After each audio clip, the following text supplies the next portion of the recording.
Very good morning to all from Anurag Joshi. In today's video, we are covering the topic functions in C programming. Okay? Now, what is a function? A function is a sub-program which is defined outside a main function and we can call function inside a main function. What it means? समझें. अगर आपको कोई एक ही operation एक programme के अंदर 2 या 3 times use करना है, ओके, तो उस वक्त हम क्या करते हैं कि उसे सेम कोड को बार बार लिखना फिजिबल है क्या? नहीं. तो उस वक्त हम क्या करते हैं, एक फंक्शन बना देते हैं जिससे आप मल्टीपल टाइम्स उस फंक्शन को कॉल करवा सकते हैं और उस ऑपरेशन को परफॉर्म करवा सकते हैं.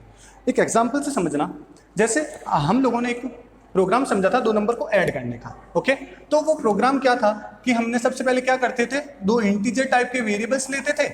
जैसे मैंने ले लिया x और y.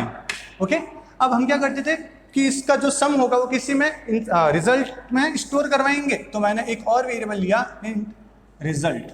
ओके, मैंने क्या लिख दिया, result equals to x plus y और प्रिंट एफ के अंदर इसकी वैल्यू प्रिंट करवा दी. प्रिंट एफ यहाँ पे मैंने लिखा द रिजल्ट इज, क्या हो जाएगा, रिजल्ट. ओके, तो इस तरह से मेरा ये एक 2 नंबर को ऐड करने का प्रोग्राम बन गया. अब इसी प्रोग्राम के अंदर मेरे को क्या करना था कि जो मेरा रिजल्ट आया मेरे को चेक करना है कि वो इवन नंबर है या ऑड नंबर है. तो उसका हमें पता है ना लॉजिक क्या होता है कि मैं क्या लिखूंगा, if result mod equals to 0. ठीक है ना, तो क्या होगा, हमें लिखना है इवन, एल्स में क्या लिखना है, ऑड. ओके, अब वापस मैं चाहता हूं कि मेरे को 2 नंबर को ऐड करने हैं, तो वापस क्या करूंगा, इस पूरे कोड को, इतना कोड जो मैंने लिखा ये पूरा लिखूंगा क्या? ये लिखना जरूरी नहीं है.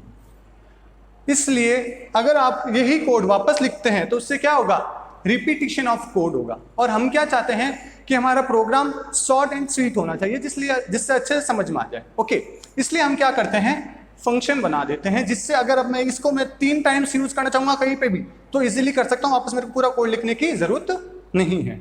ओके, ये होता है आपको फंक्शन और इसलिए हम फंक्शन को बनाते हैं. तो आप यहां पे पढ़े, why do we need function. ये क्या कहता है, function help us in reducing code redundancy. ठीक है ना, रिडंडेंसी का मतलब क्या होता है कि अगर एक ही कोड आप बार बार यूज कर रहे हैं उसको क्या कहते हैं, कोड रिडंडेंसी.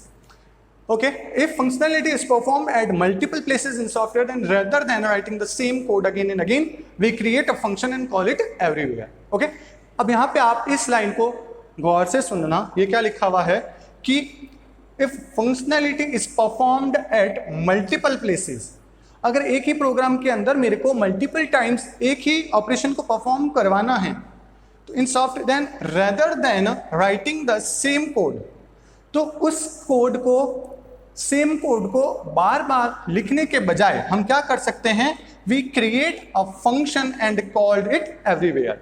हम उस एक फंक्शन बना सकते हैं और उसको कहीं पे भी कॉल करवा सकते हैं जिससे हमारा ऑपरेशन परफॉर्म हो जाएगा. ओके, चलिए नेक्स्ट हम बात करते हैं टाइप्स ऑफ फंक्शन. C या C++ के अंदर there are 2 type of functions. The first is library function and second one is user defined functions. The library functions is also called as inbuilt function, inbuilt function, और we also called as library function as pre defined functions. इसका मतलब या तो जो पहले से define हो या जो पहले से आपके लाइब्रेरीज के अंदर बने हुए हो वो कहलाते हैं आपके लाइब्रेरी फंक्शंस. ओके, तो लाइब्रेरी फंक्शंस कौन कौन से होते हैं, जैसा कि हमने अभी तक जो भी प्रोग्राम्स बनाए हैं तो इसके अंदर जो सबसे ज्यादा हमने यूज करे हैं फंक्शंस वो कौन कौन से हैं, जैसे print F function, scan F function, हमने यूज करा CLR SCR फंक्शन, हमने यूज करा गेट CH फंक्शंस. तो ये सारे क्या हैं, ये सारे प्री डिफाइंड फंक्शंस हैं या हमको क्या कह सकते हैं, इनबिल्ट फंक्शंस हैं जो हमारे लाइब्रेरी के अंदर पहले से इंक्लूड है। तो मैंने आपको बताया था कि अगर आप लोग printf और scanf फंक्शन को यूज करना चाहते हैं तो हम कौन सी लाइब्रेरी फंक्शन यूज करते हैं इसके लिए, stdio.h। ओके, अगर आप get clr scr function use करते हैं तो इसके लिए कौन सी लाइब्रेरी फंक्शन यूज करते हैं हम, इसके लिए करते हैं हम connew.h। ओके, तो बच्चों अब आपके माइंड के अंदर एक क्वेश्चन अराइज हो रहा होगा कि हमें कैसे पता चलेगा कि फंक्शन होता क्या है। ओके, तो एक सिंपल सा बताता हूं, आपको सिर्फ इतना देखना है, अगर किसी भी चीज के आगे अगर आपको दो पैरेंथेसिस और एक सेमीकोलन लिख जाए या सेमीकोलन ना भी हो तो भी वो एक क्या कहलाएगा, फंक्शन कहलाएगा। ये चीज ध्यान रखना। अगर आप देखें मैं लिखता हूं मेन और ये लगा दिया तो ये क्या है, एक फंक्शन बन गया। कैसे बना, अगर इसके आगे एक डेटा टाइप होगा तो, ठीक है। अब यहाँ पे देखें आप, जैसे प्रिंट एफ है, स्कैन एफ है, तो इनके सबके आगे क्या है, एक ब्रैकेट्स लगे हुए हैं। तो ये ब्रैकेट्स क्या शो करते हैं कि ये एक फंक्शन है। ओके, तो ये हो गया हमारे लाइब्रेरी फंक्शंस। सेकंड होता है यूजर डिफाइंड फंक्शंस।